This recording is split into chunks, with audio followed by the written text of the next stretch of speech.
आज सुनते हैं मार्गशीर्ष अमावस्या व्रत कथा।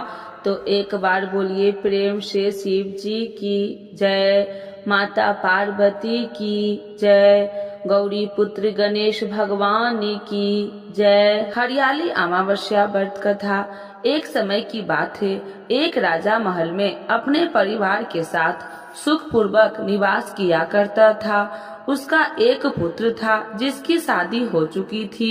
राजा की पुत्र वधू ने एक दिन रसोई में मिठाई रखी हुई देखी तो वह सारी मिठाई खा गई।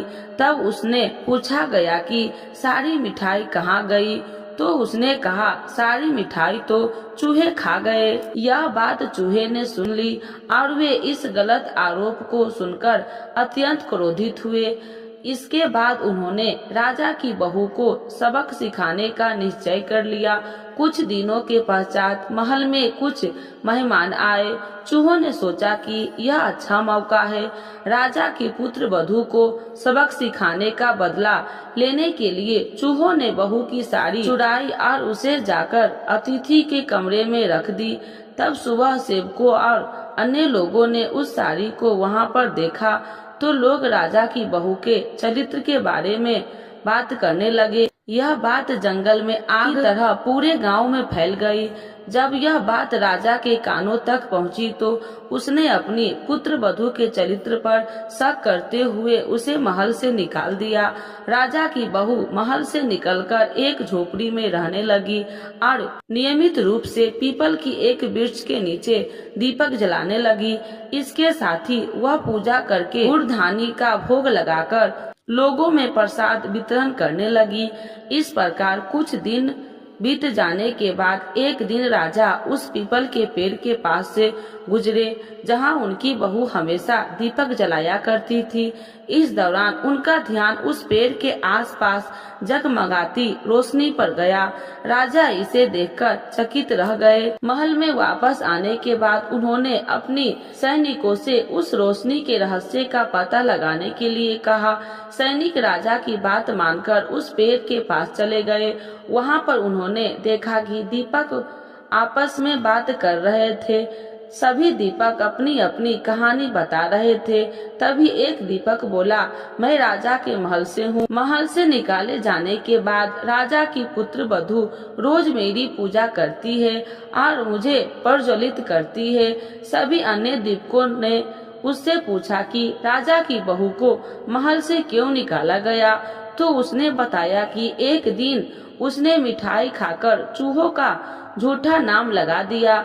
इस पर चूहे नाराज हो गए और राजा की बहू से बदला लेने के लिए उसकी साड़ी अतिथि के कमरे में रख आए।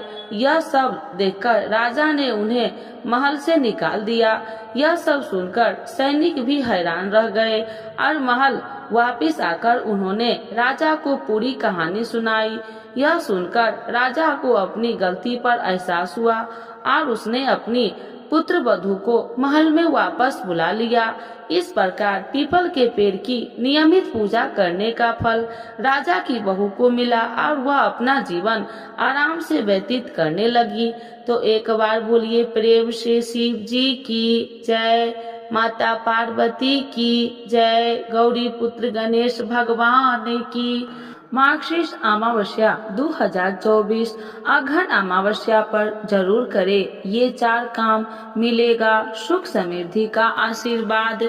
मार्गशीर्ष अमावस्या को अघन अमावस्या के नाम से भी जाना जाता है। हिंदू धर्म में इस दिन का बड़ा महत्व बताया गया है। इस साल मार्गशीर्ष अमावस्या 1 दिसंबर रविवार को मनाई जाएगी। धार्मिक मान्यताओं के अनुसार अमावस्या के दिन पितृलोक से पितर धरती पर आते हैं। इस दिन पितरों की शांति और उनकी कृपा प्राप्ति के लिए तर्पण, पिंडदान और श्राद्ध जैसे कर्म किए जाते हैं, जिससे पितृदोष समाप्त होता है और परिवार पर पितरों का आशीर्वाद बना रहता है। अमावस्या तिथि और मुहूर्त। मार्गशीर्ष अमावस्या तिथि 30 नवंबर को सुबह 10:29 बजे से शुरू होगी और इसका समापन 1 दिसंबर को सुबह 11 बजे से होगा।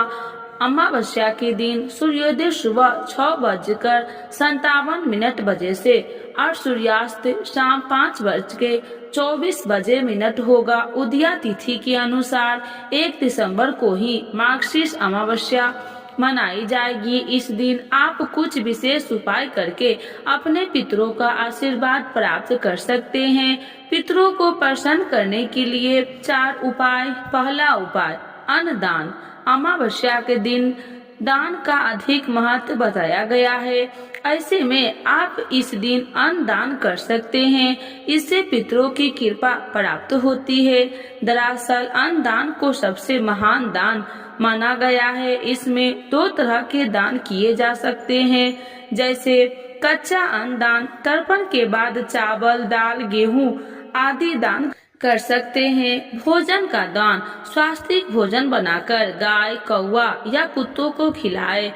इसे पंचबली कर्म कहा जाता है। गरुड़ पुराण के अनुसार इस जीवों के माध्यम से अन्न पितरों तक पहुंचाता है। दूसरा, दीपदान। शाम के समय मिट्टी का दीपक जलाकर उसमें सरसों का तेल डाले और इसे दक्षिण दिशा में रखे। माना जाता है कि दीपक की रोशनी से पितरों का मार्ग प्रकाशित होता है, जिसमें वे प्रसन्न होकर आशीर्वाद देते हैं। तीसरा, गौ सेवा और तुलसी पूजा। अमावस्या के दिन गाय की सेवा और तुलसी की पूजा करें। इसमें न केवल पितरों को संतुष्ट मिलता है, बल्कि यह परिवार में सुख, समृद्धि और धन की वृद्धि भी होती है। गरुड़ पुराण का पाठ। यदि परिवार में पितृदोष है तो अमावस्या के दिन गरुड़ पुराण का पाठ जरूर करें। इससे पितरों की आत्मा को शांति मिलती है और वे भगवान विष्णु की कृपा से मोक्ष प्राप्त करते हैं। इन उपायों के करके पितरों की कृपा प्राप्त की जा सकती है, जिसमें परिवार में सुख, शांति और उन्नति बनी रहती है।